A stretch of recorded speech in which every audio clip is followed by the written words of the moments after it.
All right. Now, when I was originally asked, I checked my email. I was asked to speak on SAARC and Nepal.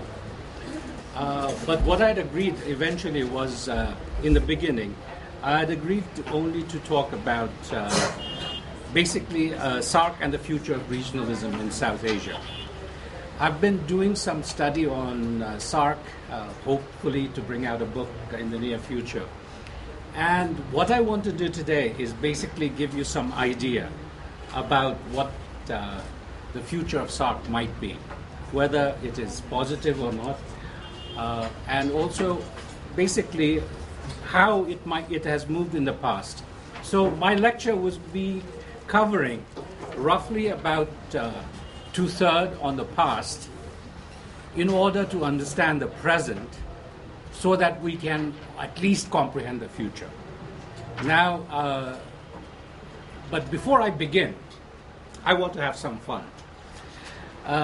Let me just ask you what your impression of SAARC is. And what I want to do is deal with your impression of SAARC and also put it in perspective in my lecture. Now, the first question that I want to ask you is, how many in this class think SAARC has been effective in the last 29, 30 years? And how many think that it has not been effective in the last 30 years? This is, okay, first, not effective. 1, 2, 3, 4. You're undecided or you're half? Okay, not effective. Okay, 1, 2, 3, 4, 5, 6, 7, 8, 9, 10, 11, 12, 13, 14, 15. Okay, I would say roughly around 3/4 believe that it has been not effective. Who believes it has been effective? No one?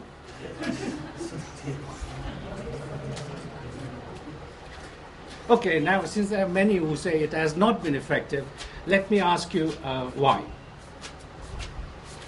What? Okay, India-Pakistan conflict. Good answer. SAFTA is non-operational, at least at the moment. A huge disparity between and among countries. What type of disparity? Economic disparity. Okay, asymmetry, basically. What else? No bilateral issues. Okay. They don't discuss bilateral issues. All right. That is also legitimate. But has SAARC done anything that you can remember that is memorable, worthwhile? SAARC Games. SAARC Games. All right. Yeah. South Asian University. Okay, South Asian University. You have one teacher here, okay, who graduated recently, the first in the class. Okay. TV Center. I'll come to that. Remind me. I'll come to that later. SAARC Secretariat. Is it effective? I can exist, but I can be ineffective also. What else?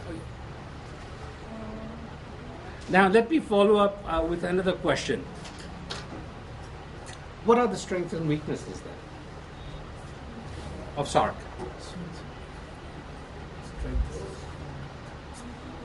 What are the strengths?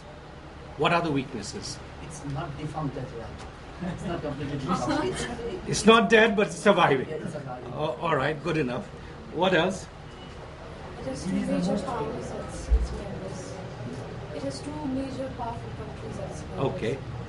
It has two nuclear power Recently as added its one member. members, all right? Recently added one member of Afghanistan to its company. But is that helping or hurting SAARC? Not exactly, but some system. All right. That is something to think about. One of the most populated area in the world. Yeah. Well, it's going to be the biggest area with the biggest population after India surpasses China, which it is going to do very soon. Cultural diversity. Cultural diversity, okay. We have a diversity that is pretty broad. What else? Now, let me ask you one final question. What kind of a role do you think SAARC can play? Reasonably. Peace and probably peace and prosperity. Peace and prosperity. Okay. Economic cooperation. What else? SAARC can be forum of many common ideas, sharing technologies and so. All right, I accept that. What else? In other words, you think SAARC can be useful. It is not effective, but it can be useful. In other words, there is some hope. Okay? All right. This is just to get you thinking on basically, to get the lecture started off. Because I think these are some of the important questions that, again, SAARC as an organization needs to think about. And I'm not sure whether it has really thought about these questions. Now, my presentation today, I will focus on 3 different issues to put this whole discussion of the future of SAARC and regionalism in perspective.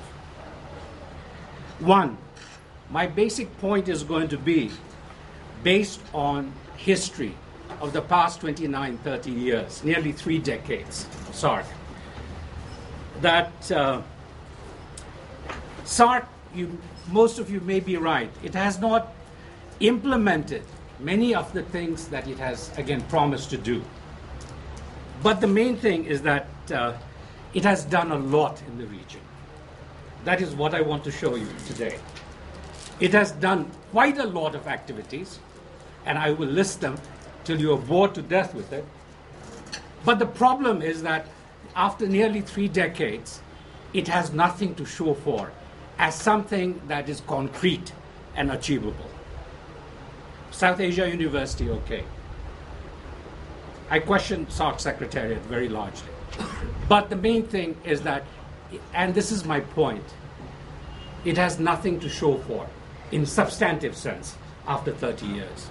And this is despite the fact that it has spent a lot of resources, made a lot of promises, and yet to the eyes of many people in South Asia, it has failed to produce results.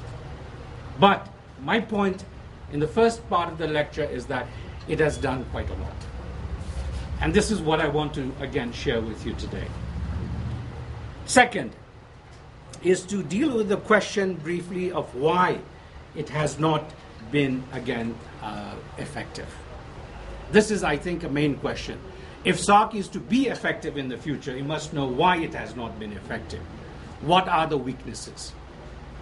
And lastly, what I want to do, and this I will go very rapidly, is look at in terms of what the future holds for SAARC in South Asia. Will SAARC have go through a slow death and then countries will forget about it? Or will the SAARC continue to be, or continue to exist as it does today without producing any results?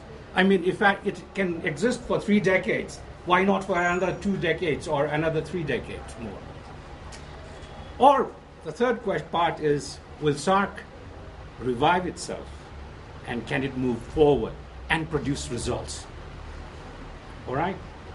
Now, my contention is going to be SAARC may be at a takeoff point, and SAARC may be ready to move forward, and I will try to show you how it is.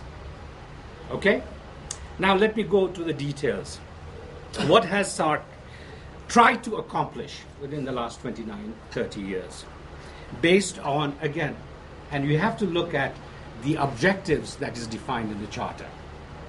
You have to judge SAARC by not what you want SAARC to do, but what it has promised to do, according to the Charter. Now, according to the Charter, and you can go through it from the preambles to the articles, the primary objective of SAARC is, and this is a very strong point, to promote the welfare of the people of the region. And this is a very big promise, to promote the welfare of the peoples of South Asia. It has also identified the means to do so, and that is through economic growth, social progress, and cultural development in the region.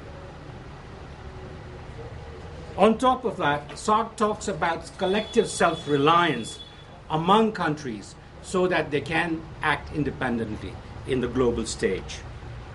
Other, what I would call ancillary goals of SAARC is also to collaborate with developing countries, work with other countries in international fora, and also cooperate with other regional and international organizations. If you look at the charter, one of the anomalies, the awkward part, is that it doesn't say it will cooperate with other countries, developed countries. The fact is that SAARC has changed that now. It's not in the charter, but it is cooperating with developed countries because many of them are observers in, again, SAARC today. All right? You have 8 countries who are observers, many of them from the developed countries, plus the EU. So you have 9 observers in SAARC. But again, despite the charter, that part has changed. Now, one of the simplest things I did, and this is kind of a mental exercise I did, was I looked at the 17 SAARC declarations from the summit, from each of the summit, and tried to see what progress it has made, what type of programs it has come out, what types of promises it has made. And I see a very clear pattern. Okay? In terms of initiatives, SAARC has taken a lot of initiatives in the region. And I will list many of them in those categories of the objectives which you talked about earlier. It has also conducted a lot of studies, from climate change to transport to energy, and again, you can name poverty, any issues. It has also deliberated, had discussions very strongly on many of these issues. But again, where SAARC has faltered is on follow-up decisions that it has taken, and also on implementation of plans and programs that it has created. Now, you cannot criticize SAARC just because, there are not results yet. You also have to look what initiatives it has taken, all right? And also what studies it has done. And mind you, those initiatives, studies, deliberation takes a lot of manpower and resources to do so. And SAARC has spent a lot of resources in this area. Now, just to look at some of these issues, let me just take up very briefly, and I'll try to rush because I have a long list here to share with you, is that in the very beginning, the flagship programs of SAARC from 1985, and I would say roughly till around 1993, was what is called the Integrated Program of Actions. These were, again, collaboration in non-controversial areas of cooperation, which were basically identified not at the summit in 1985, but they were identified even before SAARC had come into existence, when the foreign secretaries met and the foreign ministers met. These were defined before 1985, when SAARC was established. And these were in 9 areas, such as agriculture, rural development, meteorology, telecommunication, scientific and technical cooperation, health and population activities, postal services, tourism and sports, arts, and culture. Now, the list is all non-controversial. You can't argue on these points. And these were basically the reason that SAARC started in this area. From roughly, I would say, 1985 onwards till about 1993 as a breakoff point. But the second period was, I think, in terms of, the issues that were taken up, and I think looking at it from a hindsight perspective, what you see is that SAARC has, in terms of its objectives, tried to fulfill, and I would underline the word tried, to fulfill the basic objectives set out in the Charter. And if you look at the track record in terms of initiatives not implementations. You see a lot of activities that SAARC has undertaken to promote the welfare of the people of South Asia. This is just not rhetoric.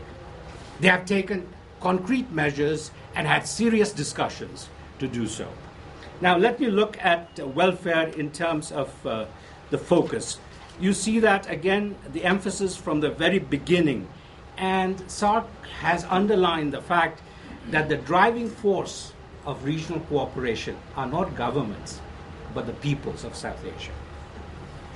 And if you look at SAARC documents repeatedly, it is the people that they rely on, and it is the people that they are working for to produce results. By 1988, and this is during the second summit in Bangalore, they identified some of the areas where they could work to promote the welfare of the people of South Asia. They included eradicating poverty, hunger, disease, illiteracy, unemployment, and environmental degradation. And they devised a program, what was known as SAARC 2000, a basic needs perspective, in order to meet the welfare of the people of South Asia. Now, let me look at some of these issues independently, and you'll see how much depth and discussion has gone on these issues. And I'll give you the dates because it continues one after the other, and is still continuing to this day.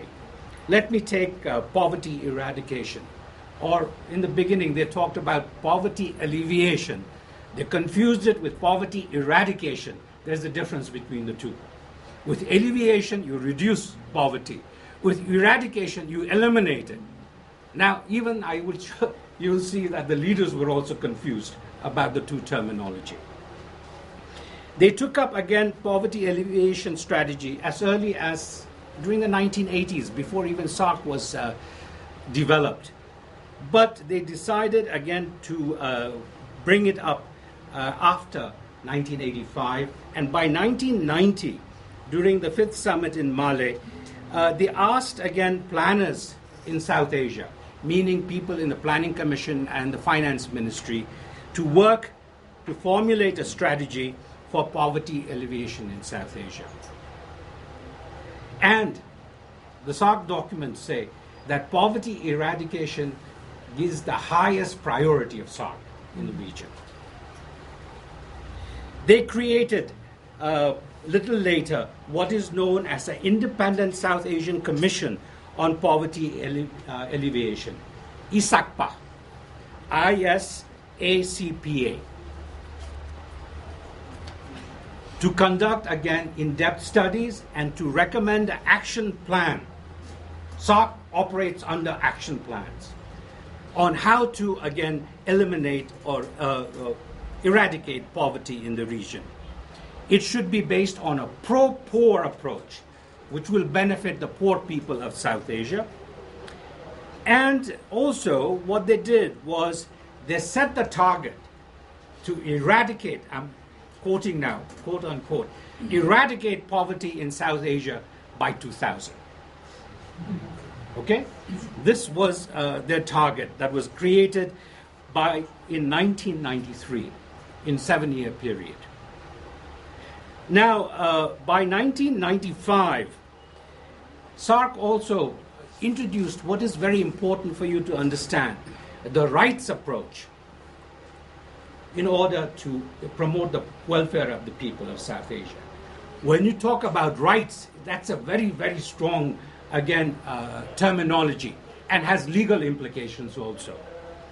And the rights included, again, the rights of the people, particularly the poor people, to food, to work, to shelter, to have homes, health, education, resources, and information. In other words, SAARC went beyond many of the constitution of even the South Asian countries at that time to talk about the rights of the people of South Asia, so that the people of the region can be protected. This is not, I mean, it's not an empty rhetoric only. It is a very strong promise also because governments are liable to that type of an agreement. By the 11th summit in Kathmandu around 2002, what had happened was the promise of eradicating poverty had already gone. 2 years had passed. It is 2002. But SAARC again changed its strategy from eradication to alleviation. And they started seriously again to consider steps to deal with poverty in South Asia. They did not drop it. A special session of the ministerial meeting was called to devise a new strategy. There again mechanisms were developed, what they call a three-tier mechanism. And ISACPA was again asked to review the progress made and to suggest what appropriate measures could be taken in the future. And the Secretary General was asked to prepare a poverty profile of all the countries in South Asia on a regional basis. And most important of all, they also called on SAARC countries to create what is called an appropriate safety net so that the vulnerable section of the population are not affected by globalization. Now, ISACPA, what they also did was they resurrected ISACPA, which had already been abolished, and brought it about. I call that ISACPA 2, the second phase. And ISACPA also was asked to continue its advocacy role and develop a comprehensive strategy on poverty within the Millennium Development Goals. You've heard of Millennium Development Goals, and what they also developed called a SAARC Development Goals, SDGs. And again, ISACPA produced those results. In addition, and mind you, after 2000 deadline had passed, they had also developed what is known as the SAARC Decade of Poverty Alleviation, which goes from 2006 to 2015. By the way, 2015 is just around the corner. Now, the next summit in Kathmandu will also have to reassess what progress has been made and what steps needs to be taken. As you know, the next summit, the 18th SAARC summit, is going to be held in Kathmandu in November this year. But this will be also on the agenda, and it is going to be a very important one. In addition, the leaders also created by 2005 what is known as SAARC Poverty Alleviation Fund. In other words, countries were to donate money, put money, so that they can have a poverty alleviation strategy and projects which can be financed through those funds.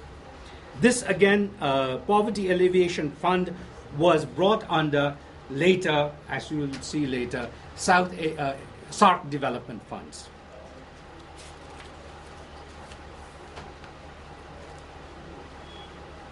By 2007, in order to deal with poverty, the leaders started calling for project-based approach, where projects would be initiated to help the poor to again come out of the poverty situation. The SAARC Development Fund was created by 2009, and it has three different windows. One deals with social window, the second with infrastructure, and the third with economic projects. Now, already they have used resources through the social window to deal with projects on women and children, which is of a very high priority. Now, basically, what has happened is that in the last 3 years, we haven't had summit, since the summit was held last in the Maldives in 2011. And much of the activities have become stalled. But nevertheless, what is important is that the next summit will have to take up the issue of poverty alleviation, because that decade is all coming to an end. Okay? Now, if you look at just poverty, they have done a lot of work. But again, they're still struggling to come out with results. Now, second is what I would say, aside from poverty alleviation, SAARC has also taken up programs to support the underprivileged members of society. by underprivileged members, I include basically here women, children, disabled people, homeless, and also youth to some extent. Now, what they have done is in these areas, they have given a lot of emphasis, particularly on women and children.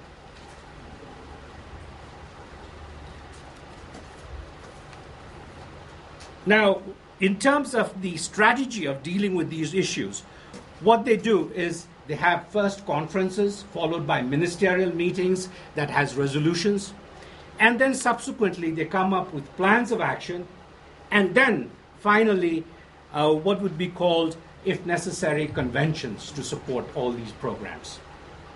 When you have conventions, what happens is conventions and agreements become legally binding. And you'll see that SAARC has developed many conventions relating to women and children, which are of substance also, and on other issues. Let me just give you a quick rundown on women. What has happened? The focus on women began as early as 1986, and SAARC mentioned that it was important to bring women into the mainstream of development with independence and equality. If women constitute half the population of a country and the region, if the women are underprivileged, half the population is denied the rights that the population deserves to have. And it was a very important issue, again, SAARC has taken. But let me say this with a caveat. And this caveat is basically, it is not only SAARC doing so, but it is also in conformity with international conventions that others have followed internationally. So SAARC is also following up international obligations through the SAARC mechanism. Keep both this in mind. They also talked about affirmative action for women to, again, give them the advantage in society that they have been lacking for a long time. In 2002, they passed the SAARC Convention on preventing, combating the trafficking of women and children for prostitution. This is a very big issue in South Asia. Anuradha Koirala is becoming very active because of this major problem also in Nepal. Now, if you look at it, they also agreed, as coming from the recommendations of the convention, to set up voluntary funds with contribution from member states, individuals, and donor countries to help rehabilitate the victims of trafficking in South Asia. This is also not a minor step that has been taken in this area. They have also established what is known as SAARC Autonomous Advocacy Group of prominent women personalities, acronym SAWAG, SAWAG, so that the women can also speak out for themselves, because it makes very little sense when you have a minister of women affairs, a man, advocating. Women can do it more effectively in that sense. Now, again, this group has also come into formation. By 2007, women's empowerment became, again, a major issue and objective of SAARC. And they have maintained that in the forefront. They have dealt with issues such as health of women, violence against women, elimination of all forms of discrimination, abuse against women in general, and widows in particular, because widows are deprived quite a number of rights in our South Asian culture. And again, they have also received prominent focus. By the 17th summit, the last summit in Adu City in Maldives, what they talked about was, again, organizing an intergovernmental expert group meeting in order to create a regional mechanism which would ensure empowerment of women in South Asia. Point here is, in terms of women, they have continued to push the agenda, and SAARC has not relented so far. Children. You see a similar, again, emphasis of women that was on women given to children in South Asia, who are, again, basically our society wants a son rather than a daughter. That has become a very big problem for our part of the world. Children are abused. Children, in a way, are made to work, especially the poor, and they are deprived of education also. Now, what SAARC has done is, since 1986, it has again given attention to children, particularly the girl child, in terms of advantages that it must have for survival, protection, and development in the region. These are three key words in terms of children. They had the 1990 was determined to be SAARC Year of the Girl Child, and 1991-2000 as SAARC Decade of the Girl Child. By 1991, they had also adopted a plan of action on children for South Asia. And among all the activities, SAARC has the best monitoring, at least they did in the 1990s, to see if the programs had been implemented or not. The monitoring part in other programs are pretty weak, but for children, it was the best during the 1990s. They have also developed regional conventions, both in terms of welfare of the children in South Asia, and also in terms of protecting the rights of the children. The focus on women and children have been quite a lot.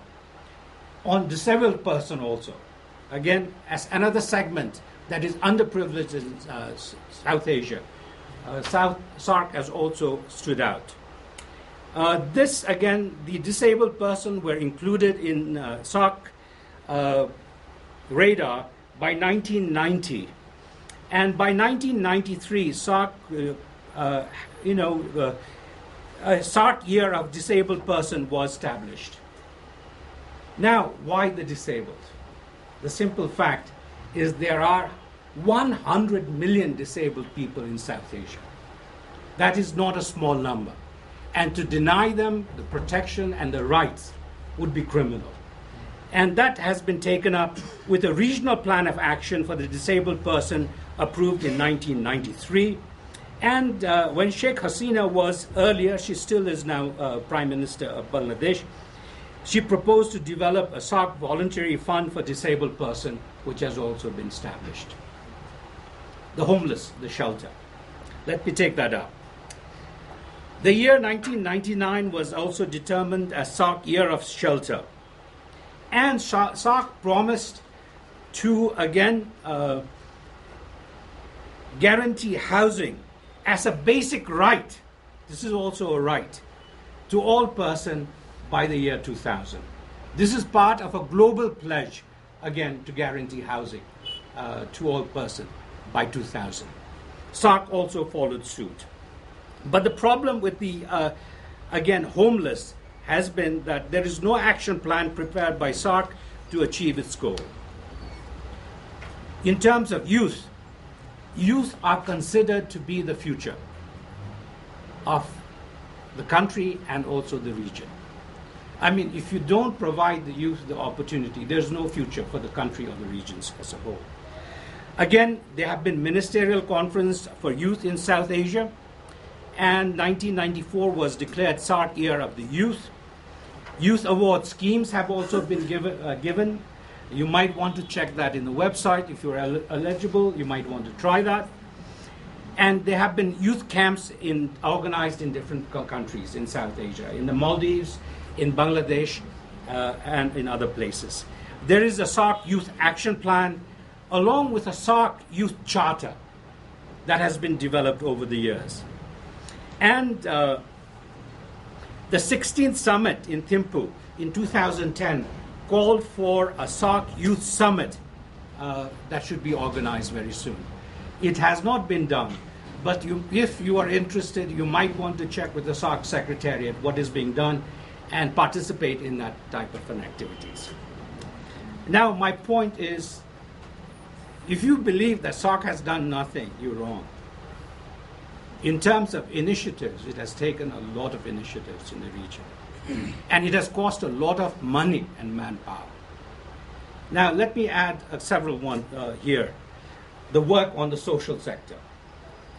One of the most substantive work, I think, on the social sector, aside from looking at the welfare of the people of the region, has been the decision of the Colombo Summit in 1998, the 10th summit, to draw up the SAARC Social Charter.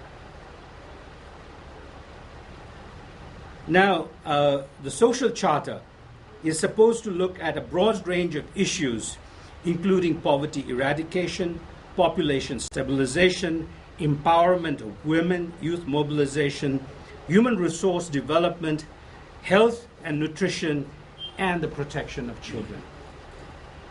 In other words, it looks at the unorganized sector.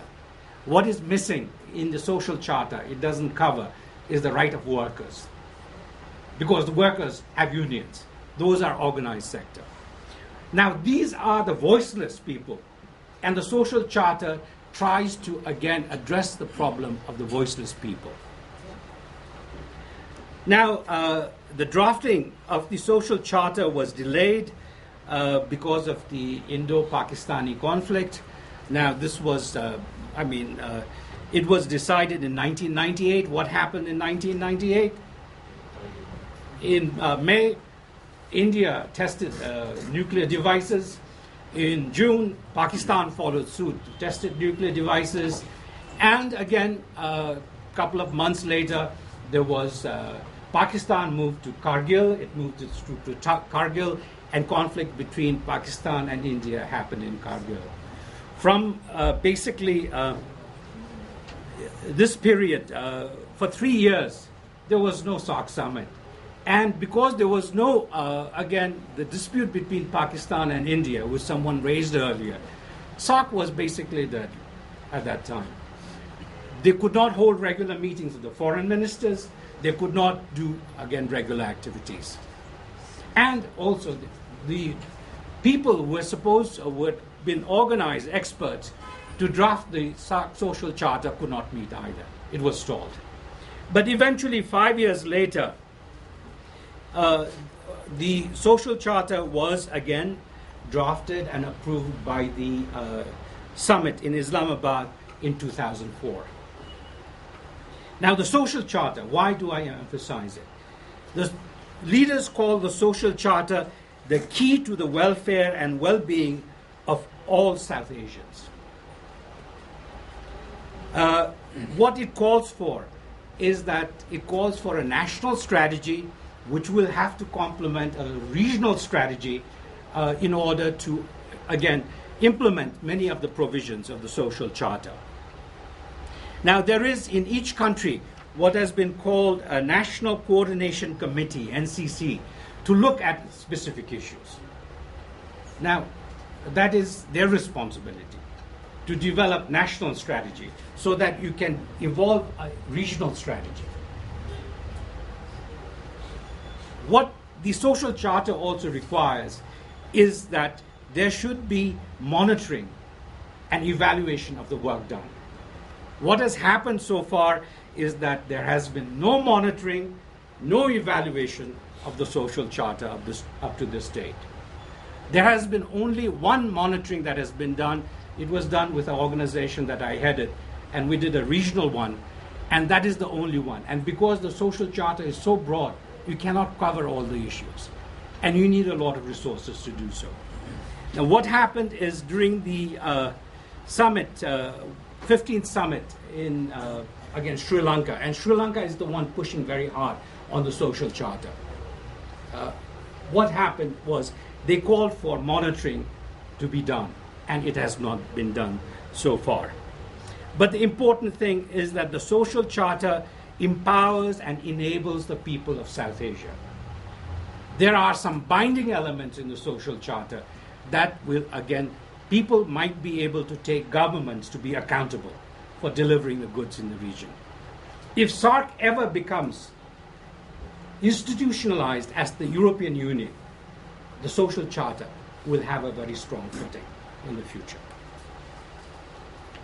Now, in terms of cultural cooperation also, there has been increasing, again, tension in this area because SAARC leaders see South Asia as what they call the cradle of human civilization, because it contains a lot of culture and it is very strong in terms of its historical records.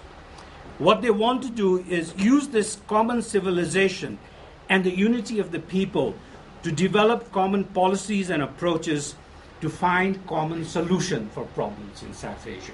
And culture plays an important role.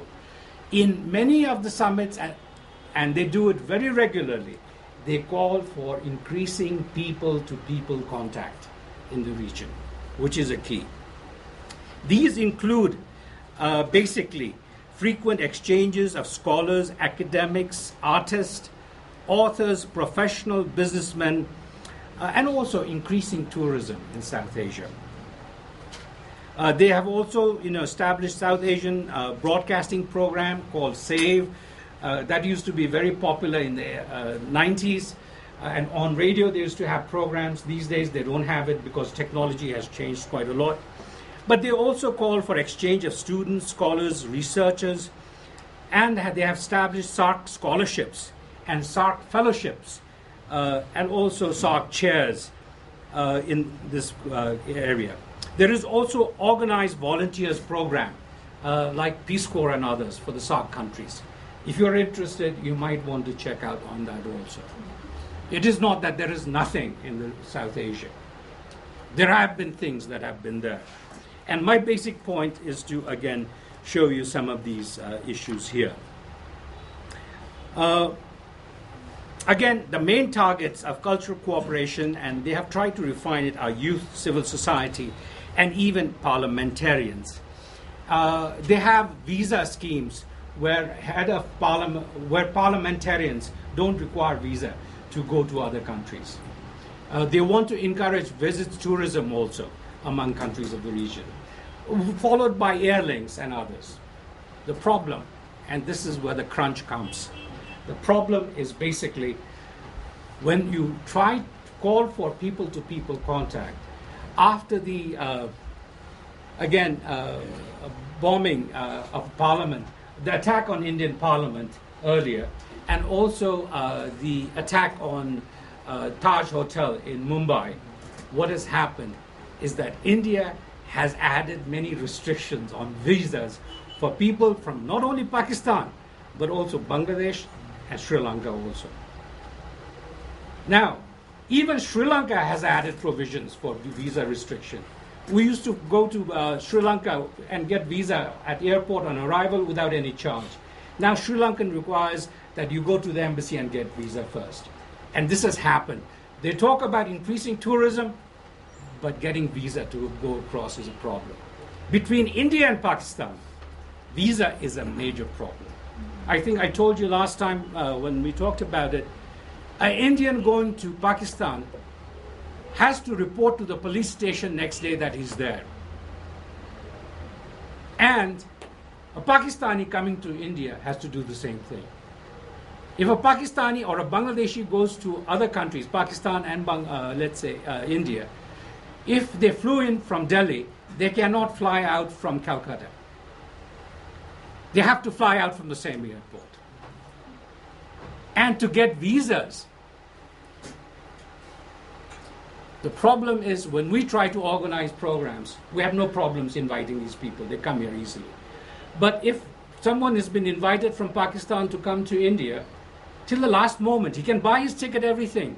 Till 24 hours before, you'll not be sure if he's going to get a visa. And many people haven't gotten visa at the end. So you have SAARC calling for people-to-people contact. But the movement, because of, again, quote-unquote, security problems, are the ones hindering the process. Now, let's look at economic cooperation, which is the crunch of all that. What has been done in terms of economic cooperation? I would take economic cooperation in 3 stages. Pre-1985 stage, because what the foreign secretaries and the Council of Ministers decided, foreign ministers decided, pretty much stood up for a long time. Then there is a period from 1991 to 97 when you had SAPTA, and I'm not talking about SAFTA, but with a P, Preferential Trade Agreement. And then after 2004, I would say you talk about the coming of SAFTA, but basically let's draw a line between 1997 to the present. Now, in terms of economic cooperation and pre-1985 period before SAARC came into being, basically what had happened was during the preparatory meetings of the foreign secretaries and also during the meeting of foreign ministers, they agreed that cooperation should be in non-economic areas, because economic issues might be controversial. When they wanted to start out, they wanted to start out with easy issues so that they could develop confidence and build confidence to move into more important issues later. So the issues that were taken were basically those IPAs, that 9 issues I gave you earlier, and they did discuss many of the issues, but what's not included. And even when Bangladesh produced the original paper for, again, regional organization, it had 11 ideas. Some of them were economic, but they were not included by 1985. These issues, for example, shipping, that is economic, was not included. Joint ventures, economic, not included. Market promotion in selected commodities, not included. Transport was also kept out. Monetary cooperation was kept out. Coordination of manpower export was also kept out.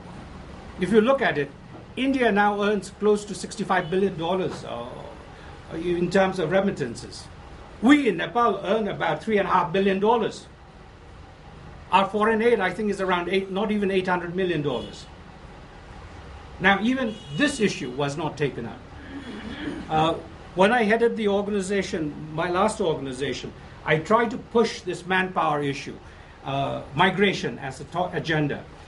And Indian participant did not want it, possibly reflecting the government's position, because migration is a right issue.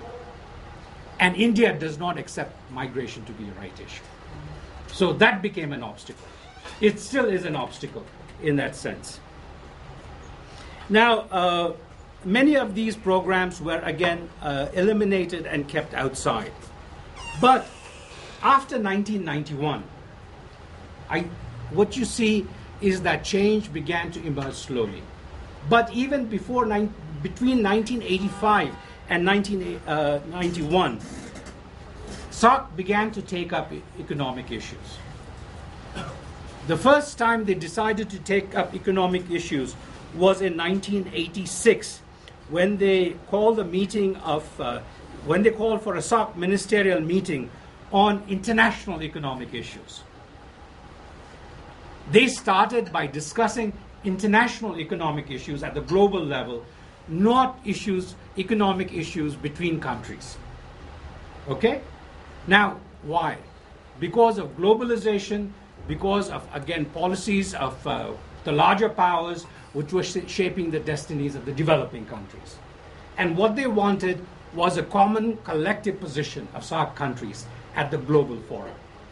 These were discussed during that time. But between 1985 to 97 also, they started taking up and discussing issues as exploratory ones in terms of what type of economic activities should SAARC, again, explore in the future.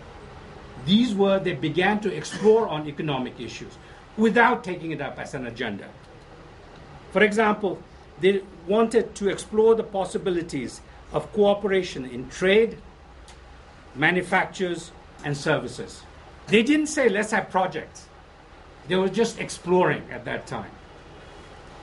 Similarly, they also wanted to discuss the idea of setting up a SAARC regional fund, which might support programs later. they created what is known as a Committee for Economic Cooperation in 1991 to look at some of these basic issues. And they produced a report on trade, manufactures, and services. In other words, decisions that governments need to take, those reports were produced at an intergovernmental level. Again, they also wanted CEC to look at the possibilities of, again, discussing what type of a framework of economic cooperation should be discussed. At that time, by 1993, Sri Lanka had proposed that SAARC should explore the possibility of preferential trade. The example of preferential trade was drawn from the ASEAN experience. And they said preferential trade is a very safe way of doing it. You give preference to whatever issues you want to trade with other countries, and therefore expand trade. Now, eventually, by 1993, SAPTA was signed. Okay, preferential trade agreement was signed. But by 1997, 4 years later, it had become evident that in preferential trade, what they were doing was they were not giving in that list, any preferences to items that were frequently traded. They were giving preferences to lists that were not traded, very rarely traded. And the list can be very long when bureaucrats prepare that. And that is exactly that is exactly what happened. And they also did not remove non-tariff barriers, which was necessary for increasing trade. So by what I would say 1997, it had become apparent that SAPTA was not a very effective mechanism. Now, one of the things I've been saying even before we went into SAPTA was SAPTA, you just have to look at the experience of ASEAN. In the case of ASEAN, SAPTA preferential trade was not effective in promoting ASEAN trade at all. We copied the wrong thing from ASEAN. And somehow it was sold to the region and the leaders that it would be effective. In the end, it was not. Now, the 9th summit, and this is, I would want you to remember this, the 9th summit in Maldives, 1997, was a very important one. Because you see the dramatic change that SAARC was trying to introduce at that time in terms of collaboration and how it should move ahead. The 1997 summit in the Maldives wanted to take up issues as investment, harmonization of economic policies, promotion of joint ventures that were again left out earlier. And they also called on SAARC Chamber of Commerce and Industry to again have conferences side by side with the meeting of the SAARC commerce ministers so that private sector and policymakers could work collectively, jointly. But the most important recommendation of the, again, 9th summit in Maldives was the setting up of what is known as the Group of Eminent Persons, the GEP.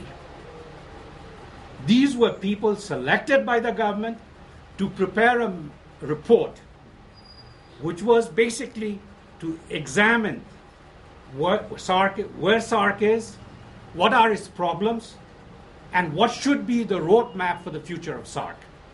And to make a report that will set a roadmap up to year 2020. Now, this was done in 1997 to plan up till 2020. Now, what happened was the Group of Eminent Persons, they produced the report.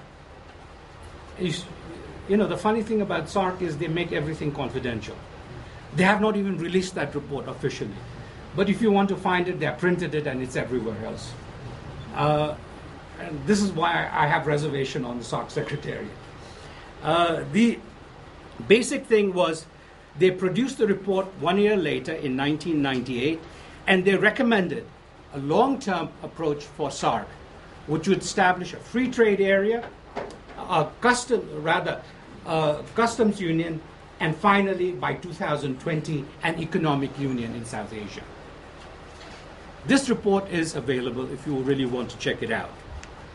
Now, as part of this recommendation, with all the hesitation, by 2004, during the, again, 12th summit in Islamabad, finally, SAFTA was signed after nearly 4 or 5 years of negotiation. Now, SAFTA calls for free trade area in South Asia. This is a major jump from preferential trade, SAFTA, to SAFTA. And along with that, leaders also started talking about cooperation in the energy sector, in transport, communication, trade facilitation measures, and including transit issues, which would be important for connectivity in South Asia. By this time, what you have is they have agreements on mutual administrative assistance in customs matters, and agreement on the establishment of SAARC Arbitration Council in case there are disputes in trade and other issues, and also limited agreement on avoidance of double taxation and, again, administrative tax matters. By the 14th summit around 2007, connectivity became the main theme of SAARC. Connectivity, meaning joining of countries through transport networks, roads, railways, air links, and also by ships. And SAARC, along with ADB, produced a multimodal transport strategy, which was approved again by the 14th summit. And that became a key for joining South Asian Economic Community. And they also decided that transport projects should be identified. Now you're talking about concrete projects to be identified in order to link countries among the region. I mean, you can have trade. You can go for free trade. If you don't have transport networks, roads to bring the goods, and railways to bring the goods, ports to bring the goods, you're not going to have anything. You can have tourism, but if you don't have air connectivity, what does it make? It doesn't matter at all. Now, again, this connectivity thing was a major, again, agreement that was pushed through. They have already, I think, signed an agreement on railways, how to move goods through the railways network in South Asia. But they're still waiting to finalize the agreement on motor vehicles, which has not been done. Now, this is going to be very important also in the future. On top of that, let me just give you a list of issues that they are focusing on at this moment. Again, dialogue on energy resources so that you can have energy trade in South Asia. This is very important. Bangladesh has gas. We have hydropower. But we don't have transmission lines. And now, how do you develop that? You can talk about cooperation, but those are the nuts and bolts of cooperation that needs to be worked out. They also talked about, again, cooperation agreements on trades and services. They have already signed agreements in trade and services. If you have doctors, medicine, medical practices is a very, very strong service area. Actually, if you look at the figures, advantages in, again, cooperation in the service sector can be higher than in trade sector, in commodities, because you're offering services across the border. And that can, again, improve the relations among nations. There is also partnership between, again, the private sector and the government in terms of integration in South Asia. Basically, the point that I'm trying to make is that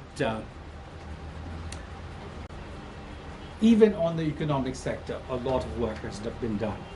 On top of that, let me just give you what SAARC has done in terms of institutions and organizations to show you that SAARC has not been sleeping all the time, despite your reservations. For example, SAARC has 12 regional centers. spread throughout South Asia. Agriculture Center in Dhaka, Meteorological Research Center in Dhaka also, Tuberculosis Center, someone mentioned that in Dhaka, or in Kathmandu. You have also Information Center in Kathmandu near the airport also. You have Energy Center again in Pakistan, Cultural Center in Sri Lanka. But the problem has been, and the GEP pointed it out very clearly back in 1998, all these centers, and coming to your tuberculosis center, the point you made earlier, they function as national center, not as regional centers. They do not report to the SAARC Secretariat. There is no coordination of policies. And at that time in 1998, GEP report stated that stop expanding on regional center and make them functional as a regional institution. That has yet to happen. But SAARC has also, as I said earlier, designated number of SAARC years, altogether 13. I will not even go through them. It has designated at least 4 SAARC decades. The important one for the last one is, again, 2006 to 2015, decade of poverty alleviation. But, and this is the important one, 2010 to 2020 will be 19 rather will be SAARC decade of inter-regional connectivity. This is going to be where the test for the efficacy of SAARC is going to come. There are also 7 apex bodies and 18 recognized bodies in SAARC that can report to the SAARC directly, and these include chambers of commerce and industry, SAARC law among lawyers, very active. There is Federation of Accountants. There is South Asia Foundation, South Asia Initiative to End Violence Against Children, and Foundation of SAARC Writers and Literature there. But there is also recognized bodies, as I mentioned, 18 of them. But the problem, and this is the problem, what are the functions of these bodies? What are they supposed to do? How is their report supposed to be fed in to the SAARC process? No one is clear on it so far. You have expanded the scope of activities without defining what achievements you want in the end. And this has been, again, a major problem for SAARC. And on top of all of this, SAARC has signed 24 MOUs with different institutions and organizations throughout the world. And well, I've sat down and analyzed all of those MOUs. The main thing is that there is, MOUs on disaster management with many organizations. What they could do, they have not followed through. And there is no report every year on what these MOUs have produced to, again, the SAARC head of governments, head of state and governments during the summit meetings. Now, recently, within the last few years, SAARC has again given observer status to 8 countries and to the European Union. Now, these are again important because in terms of bringing in investment, in terms of coordinating policies, it will be important. Some of these, Australia already contributes a lot to the SAARC process. China contributes a lot. For the, by the way, I'll mention this later. You have SAARC Development Fund has right now about, when I looked at it 3 years ago, it hasn't been updated either, the website. In 2014, it has $7 million. China gave $600,000 to that. So China is ready to go for major projects with SAARC, but SAARC countries are not ready yet. European Union is also ready to go into projects. Now it is more hesitant because SAARC has not defined what it wants to do. On top of that, you have Japan, which has contributed a lot, and also United States, which is ready to bring in resources because they want cooperation to take place in the region so that there is less conflict between India and Pakistan. On top of that, US and other countries are also interested in bringing in projects so that they can sell their goods to South Asia. Simple. It's economics. And what they're interested is if you develop hydropower or energy, they can bring in their technology. They can bring in their corporations to do the projects. Now, but at the same time, these countries are also interested in also assisting the regional cooperation process to turn South Asia from conflict to cooperation, where the economic growth will be ensured for the future. Now, I hope I have at least cleared some of your misconception about SAARC doing nothing. The main point is, in terms of, again, initiatives, studies, deliberation, it has done a lot. In terms of follow-up decisions and implementations, it has been very, very far behind. Now,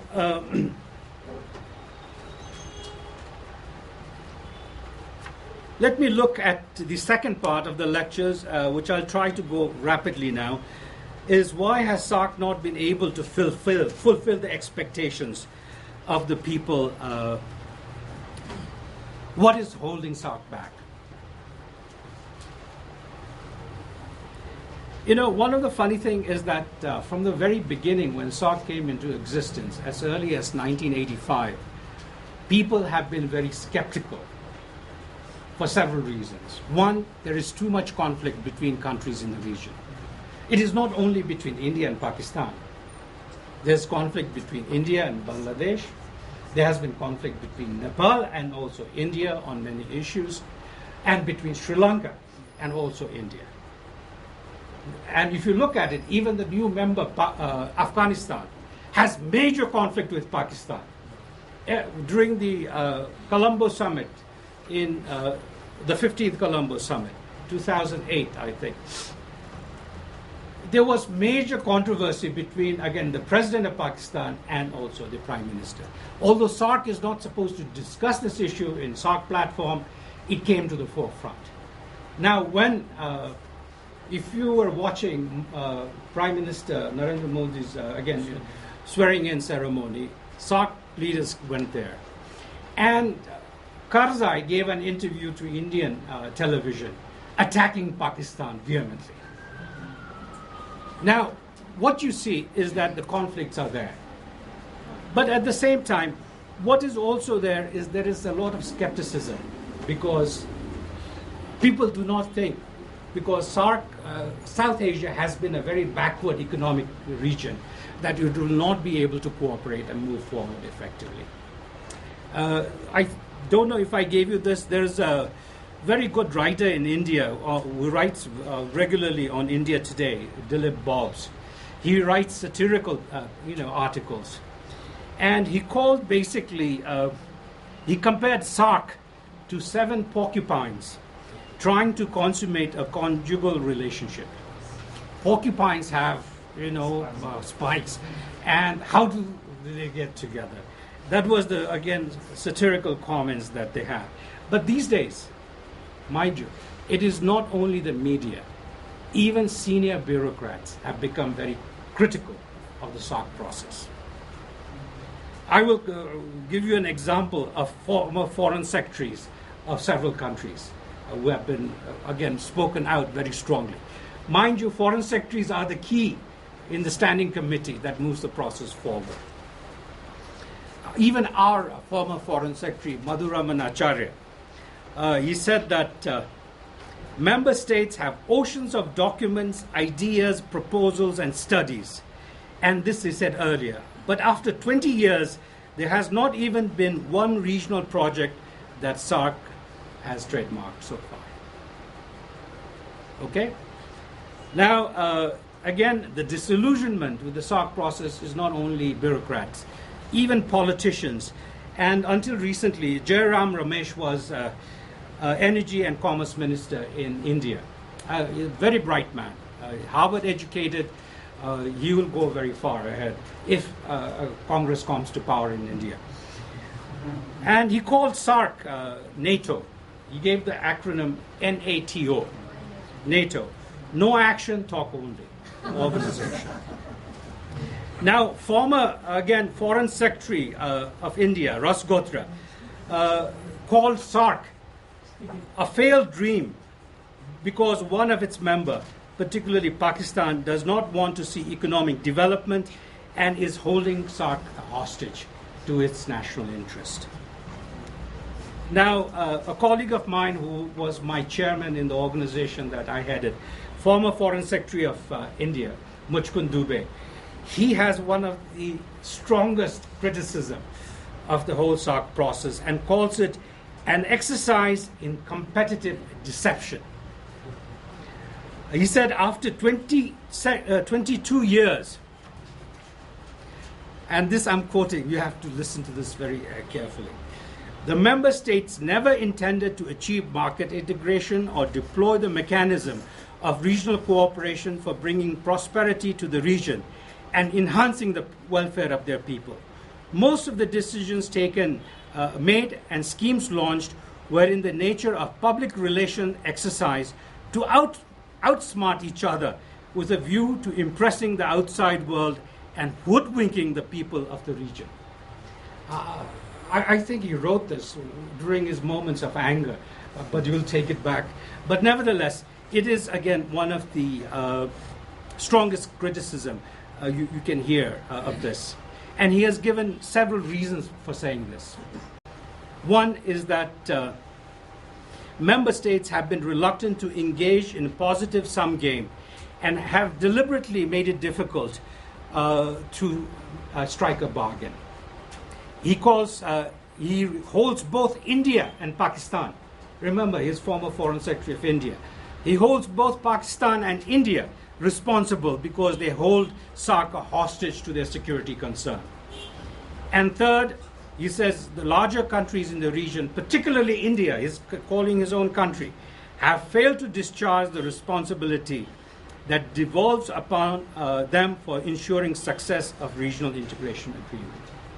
In other words, it is not only you who don't think SAARC has done much. It is also former policymakers who are involved in SAARC process that are also very critical. But what is important, and this is, I think, the point I want to bring to you, it's not only junior ministers or former foreign secretaries, but by the time of the Bhutanese, or what I would say, the last 16th summit in 2010, even political leaders, prime ministers were saying the same thing about SAARC. Now, for example, Manmohan Singh, Prime Minister of India, said, and this I'm quoting, "The glass of regional cooperation and regional integration is half empty. As the institutions created by the leaders themselves have not been empowered by them to be more proactive. He said that declarations at summits and official level meetings do not amount to regional cooperation or integration, and called on all the leaders to translate commitments to reality. This is the Indian Prime Minister speaking. All right? Now, you take the Prime Minister at that time of Pakistan,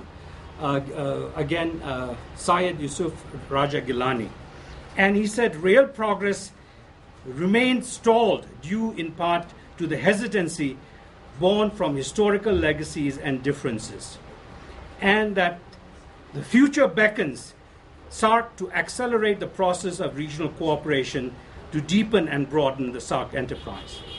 He was less critical than Manmohan Singh.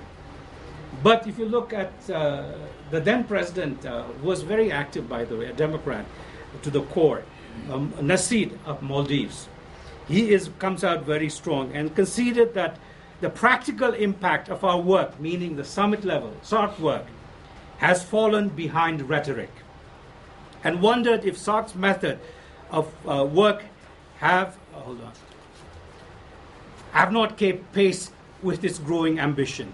He called directly on India and Pakistan, again, to find ways to compartmentalize their differences and to help SAARC move forward. I mean, this is not academics, this is not ministers, this is not bureaucrats talking, it is prime ministers. And that is not the end. The Prime Minister of Bhutan, who was hosting the summit in Thimphu, was more forthright. He said that SAARC is losing focus, and the unrestrained proliferation in areas of cooperation requiring close to 200 meetings a year is not matched by results. I mean, this is pretty strong. Now, if you look at it, the simple fact is that we are nearing 30 years, 3 decades of SAARC. And if you look at the charter requires SAARC to hold annual summit. When, for example, there was a 3 years gap up between, when India and Pakistan had differences, and we had the Kathmandu summit in 2011. One of the first article, that decision that came out, was the commitment of the leaders to hold annual summits. Now, we're nearing 30 years, 3 decades of SAARC.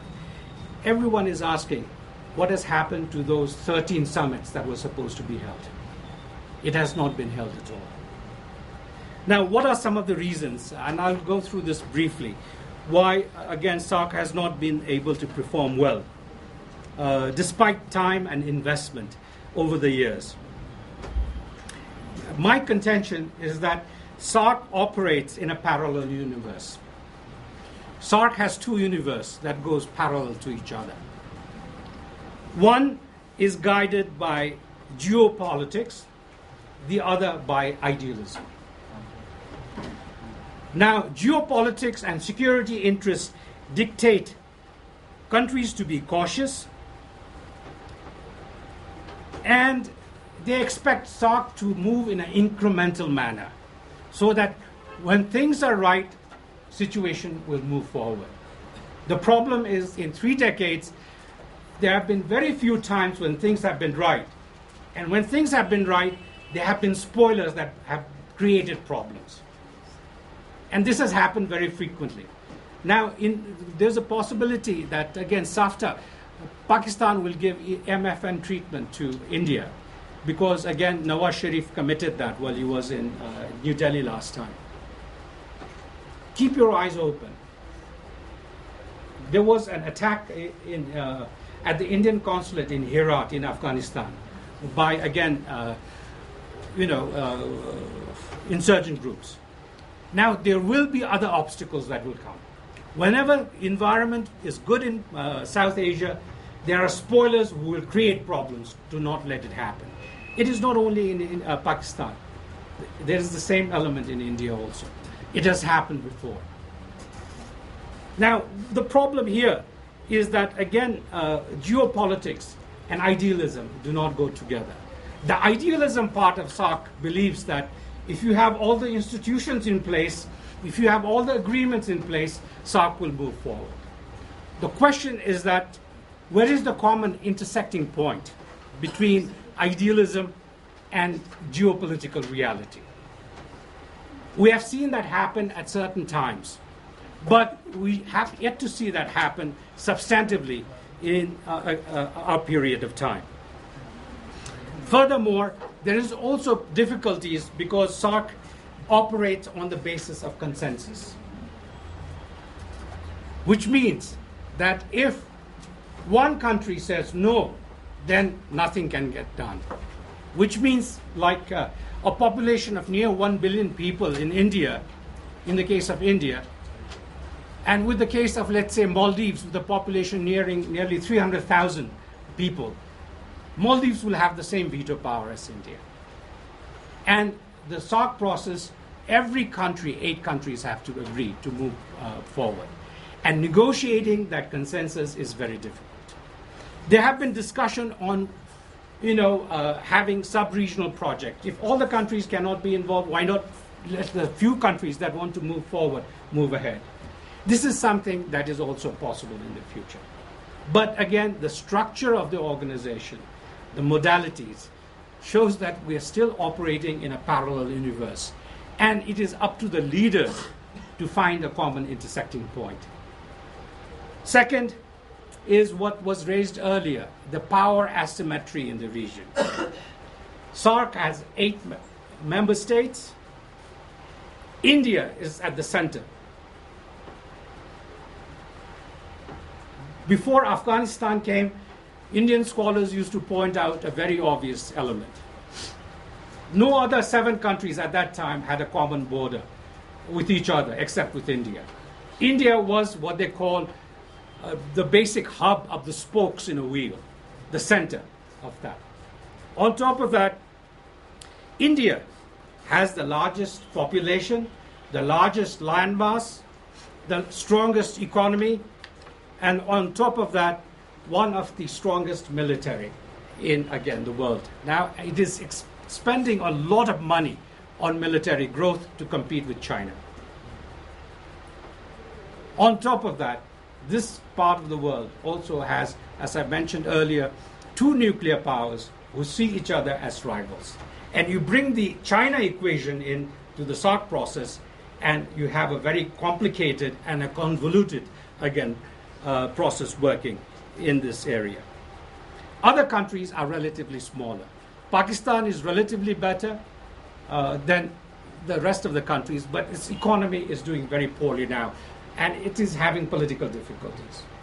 But at the same time, other countries do not have the capacity. Smaller countries like Maldives, Bhutan, do not have the same capacity as, let's say, Bangladesh included, even in this area. Now, this power asymmetry and conflict among countries are creating difficulties. And if there is conflict between, let's say, one or other country, you have the whole process stalling. By the way, I mentioned that summit meetings have not been held. Even before SAARC was created, the meeting of foreign minister once in Bhutan was almost not held. Do you know why?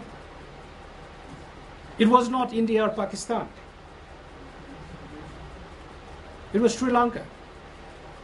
Sri Lanka, because Indians were supporting the Tamils at that time and supporting them in certain areas, Sri Lanka said, no, we will not go to the meeting.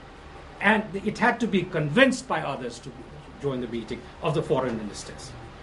So it is not only India-Pakistan equation, it's a major one, but also other countries have a stake in this process. Power asymmetry is also an important component. Let me give you the third one. The third is what I would call the role of the decision-making body in SAARC. The ultimate decision-making body is the head of state and government at the summit level. But the people who determine what SAARC does and does not do are the foreign secretaries who are, again, part of the standing committee of the SAARC process. And it has become basically a bureaucracy-led process. And not just bureaucracy-led process. It is the foreign ministry-led process. Not the commerce ministry, not the finance ministry. It is the, again, foreign ministry-led process. And they are supported by the programming committee, which consists of joint secretaries from the foreign ministry. So you have programming committee and standing committee determining the SAARC process in the long run. The programs that are drafted, the agenda that are drafted, the way it is drafted, and what is to be said and what is not to be said are all fed by the bureaucracies. The tragedy is that foreign minister in the Council of Ministers have not become very effective. I can cite only 2 cases in the last 30 years where foreign ministers have stepped up and overruled the bureaucracies. It has not happened since. Now, there is the gap between the commitment made by the head of state and governments at the summit level and the performance is basically due to the, again, disparity in the decision-making process. Fourth is the, what I would call, organizational structure of the organization. I would call the organizational structure, and you raised this earlier, basically what I would call it is archaic. It is not up to date with the setup and the organization's goals and activities. It was set up very early in the 1980s, and we're very proud that we set it up even before ASEAN had done. But we created a secretariat that consists of the Secretary General and now 8 directors. And the 8 directors come from the Foreign Ministry. That was well and good between 1985 and I would say 1993, because you had not gone into preferential trade, you had not gone into specific areas. But after going into such issues as trade in services, harmonization of standards, and others, connectivity, the bureaucrats who come from the foreign ministries to be directors are not qualified to look at some of these issues, technical issues. SAARC has talked about people like us. We have been writing and saying that you should have professional people there.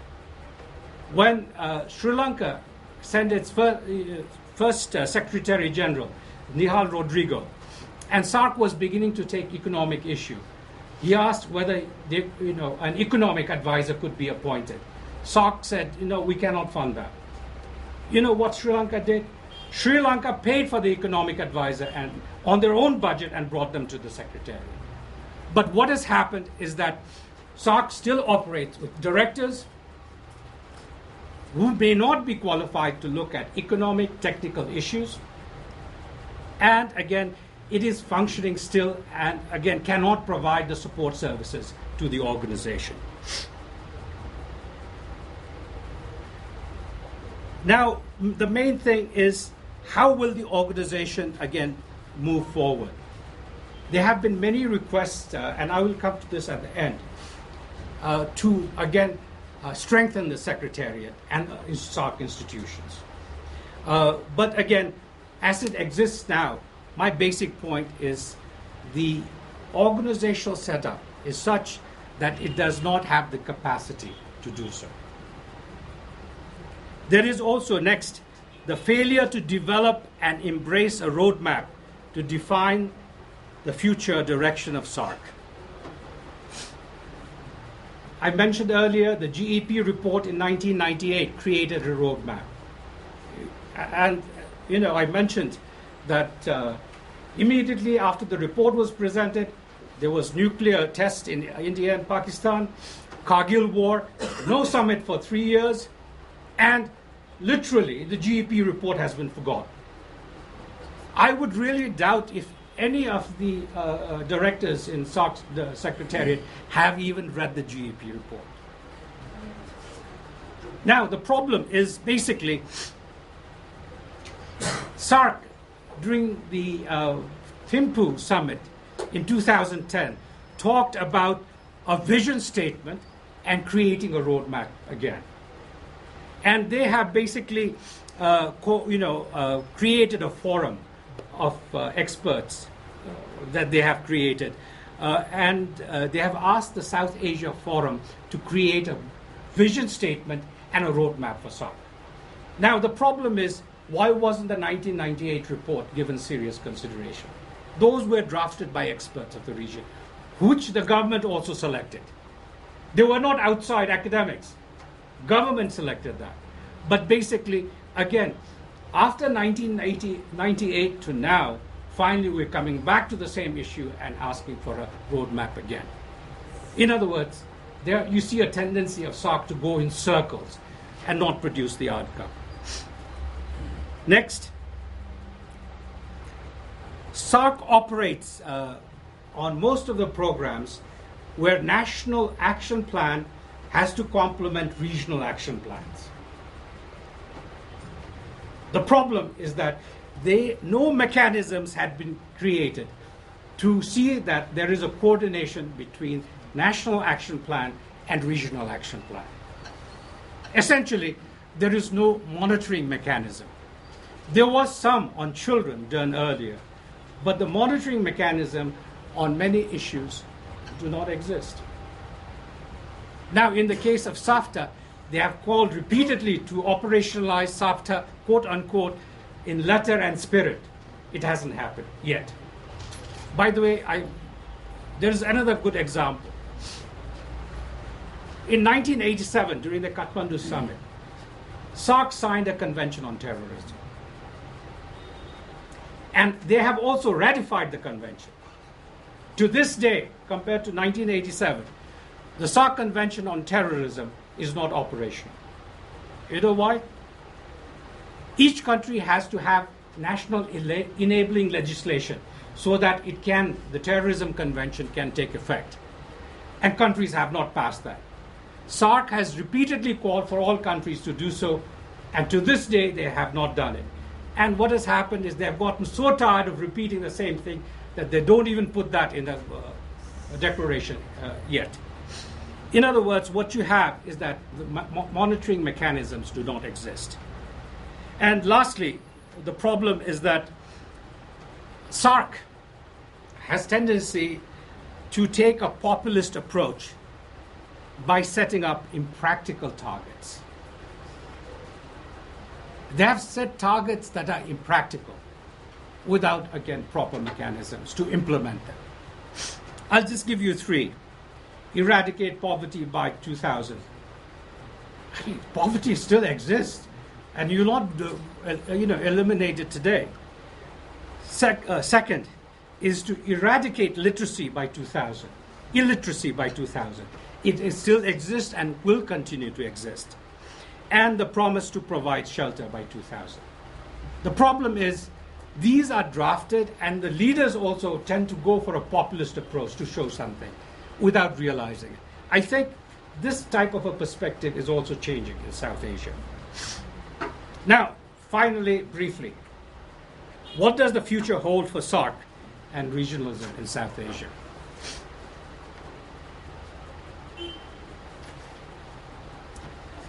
My take on the future is that SAARC appears to be more prepared now than before in engaging in core areas of cooperation. This is a positive indication. It is not only SAFTA, but it is going beyond SAFTA to facilitate trade, connectivity, cooperation in energy and a broad sector. Now, despite, again, the failure of SAARC to produce results, and I mean concrete results, I think what has to be understood is SAARC has done the homework and laid the foundation for future cooperation in these areas. Trade in services will be possible because studies have been done. It is the follow-up that is, again, necessary. Connectivity, that is one area that is going to open up in the future. Energy is another area that is going to be very important in the future. Trade facilitation, work has been done. Agreement on trade in services has already been done. In other words, my point is that the foundation has been laid. And when the time is right, and you may ask me when, I'll come to that later. But when the time is right, those foundations, leaders or countries can take advantage of those foundations to move forward. There are several factors why I say, I'm optimistic. I am by nature a perennial optimist, but nevertheless, when you look at it, there are several reasons why I say this. First, there is rapid economic growth of Asia, and in particular India and China, which will mean that, again, there will be significant investments coming into the region. When and if the countries or SAARC gets its act right. In other words, there will be markets, there will be resources coming in. But SAARC has to set the stage for that to happen. India alone is capable of providing some of the resources needed for South Asia. India has given $1 billion to Afghanistan for democracy building projects and others. And, in Bangladesh, India has already made an agreement with the Bangladesh government in 2010. It's a beautiful agreement that they have made. many people thought it was impossible. Bangladesh will allow India to, transit facilities to go through the northeast India, which goes through Bangladesh, instead of going up from the Chicken Neck area. And India has agreed to allow goods from Bhutan, Nepal to be shipped through India, through Bangladesh, to a port in Bangladesh for transfer to outside countries. They did not think that was possible. And to build railways and roads, India has committed $1 billion to Bangladesh. It has already transferred $700 million. Now, $1 billion these days for India is not much money. Keep this in mind. And I give you an example. Tata was willing to invest in India to get to build a steel plant and to purchase gas from Bangladesh. And Tata, this is Tata Industries, Tata Nano and trucks and everything else. India is talking about $1 billion. Tata was talking about $3.5 billion. So these days, the resources available are there. And the main thing is that how you make use of it, especially if there are resources coming from donor countries also, SAARC can take advantages. But the region itself is growing very fast, and you have observer countries, ADBs, international agencies, World Bank, and UN affiliated agencies that are willing to bring in resources, provided SAARC is ready for it. Second, despite the, again, dismal level of intra-regional trade, and it's a very sad story, trade between countries in South Asia is less than 5%. It was less than 5% in 1985 when SAARC started, and after 30 years, it's still less than 5%.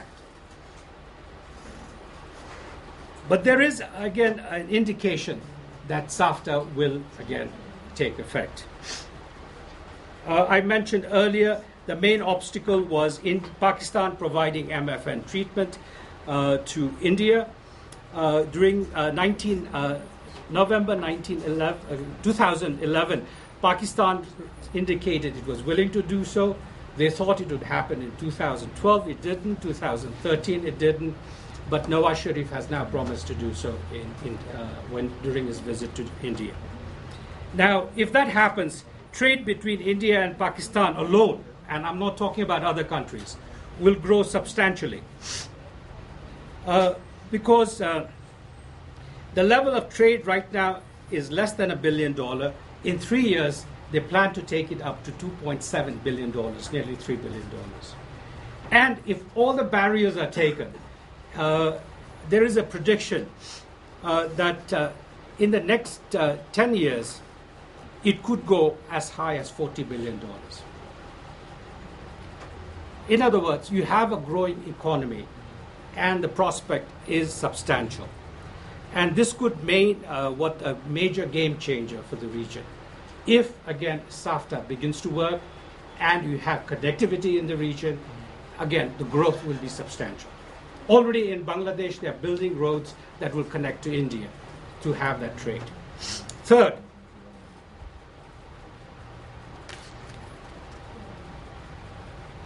the main thing is also SAARC has made substantial progress in trying to develop infrastructure projects in South Asia. I mentioned earlier the SAARC multimodal transport study and the approval of the, again, summit, 14th summit in India. Railways, motor vehicles, these are positive indications of, again, connectivity. The agreement between India and Bangladesh is also a positive factor. By the way, the agreement between India and Bangladesh will also benefit Nepal and Bhutan because it will allow us transit facilities. We don't have to go to Calcutta port alone. We can go to Mangla port in Bangladesh, which may be cheaper because they'll be competitive. Okay? Now, the fourth factor, and this I see, happening.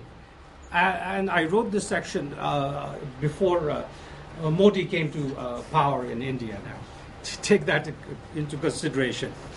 The point is that India is becoming more proactive in the region. India is moving rapidly in the sense that India can move forward. India, by its very nature, moves very slowly, even on its foreign policy. In regard to SAARC, it has signaled, again, a process where it is willing to look at it in a more positive light. For instance, during the SAARC Finance Governors meeting in Pokhara in Nepal, which was held on May 2012, the Reserve Bank of India offered a swap arrangement of $2 billion to the member states in both foreign currency and the Indian rupees in case of economic difficulties for SAARC countries.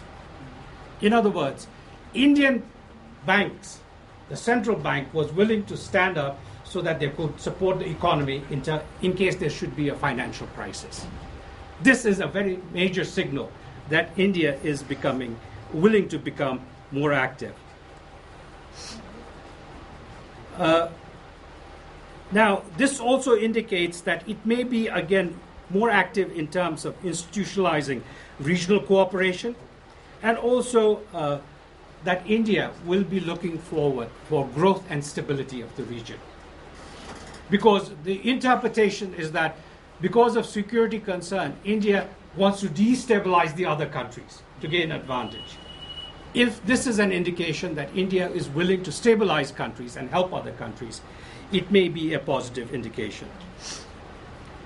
Now, India already, and this is, it goes parallel with Indian foreign policy, which is also changing, because it is not only putting up $2 billion to help SAARC countries in case of financial crisis, but India also has, as part of BRIC countries,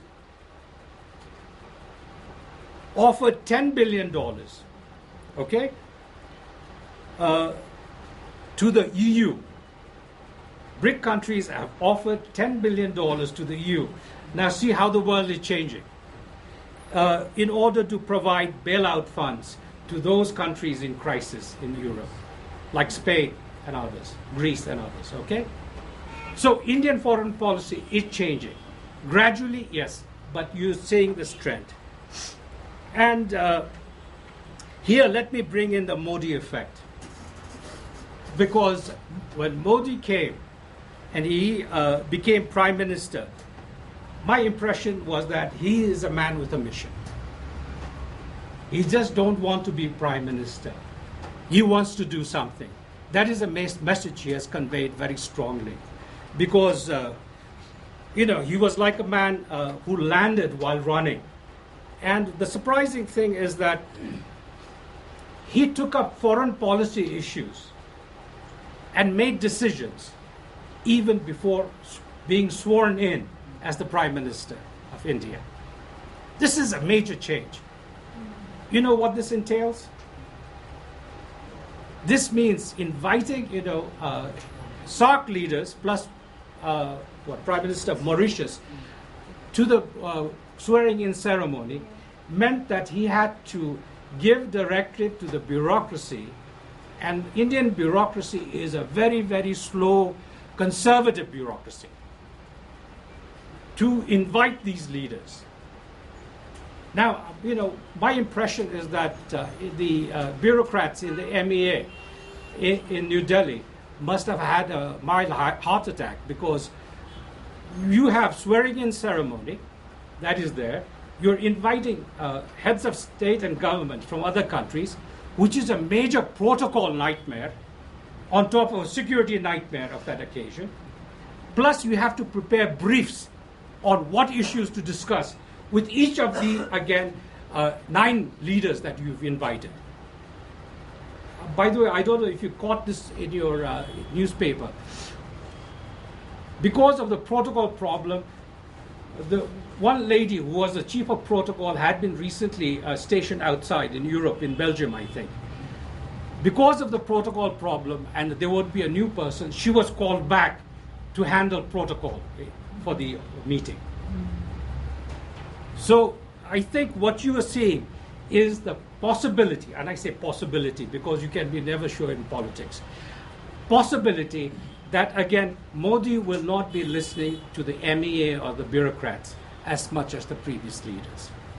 If that is the case, he may act independently on regional cooperation also.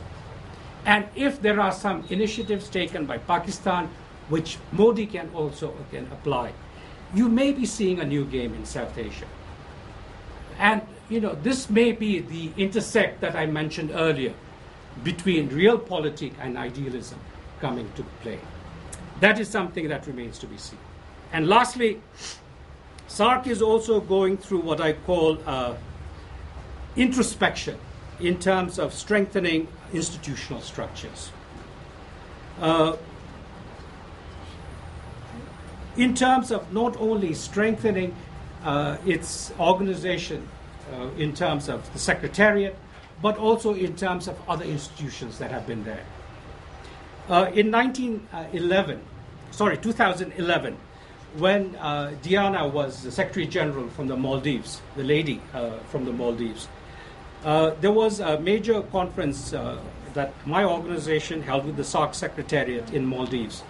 And her main concern, and Diana was basically a former Attorney General from Maldives, and she was not part of the bureaucracy. And she told me very frankly, she said she finds the Secretariat, the staff, unable to do the job that you need to be done. And she had a major agenda for strengthening the Secretariat. For the first time, all the joint secretaries from all the countries attended that meeting along with people from civil society like us. And it was inaugurated by the President of Maldives. And every country agreed that it was important to strengthen SAARC institutional mechanism. Now, following that also, remember, the Bhutanese in 2010, South Asia Forum was also created to strengthen SAARC mechanisms and also to create a roadmap. This introspection and the push, I think, is something that is positive for the region. But, as in all cases, SAARC takes one step forward and 2 steps backward. Let me show you the backward step. Everyone agreed, and the summit in Mali also agreed that there should be effort made again to push forward this idea of strengthening SAARC institution. What they did was the SAARC Secretariat did a study on how to strengthen SAARC institution. Diana's main concern was SAARC Secretariat was not competent enough to do so, and she brought it to the forum. But again, it went back to the Secretariat to again make recommendations. So if that will happen, it's that 2-step backwards that you have. But nevertheless, there is this realization among the head of governments that something concrete needs to be done. And the environment may be right to move ahead. And in the end, let me just say that the possibilities, the pessimism you showed earlier, I think might change in another 5 years' time. Let's hope it does. Okay? All right, let me take any questions you might have.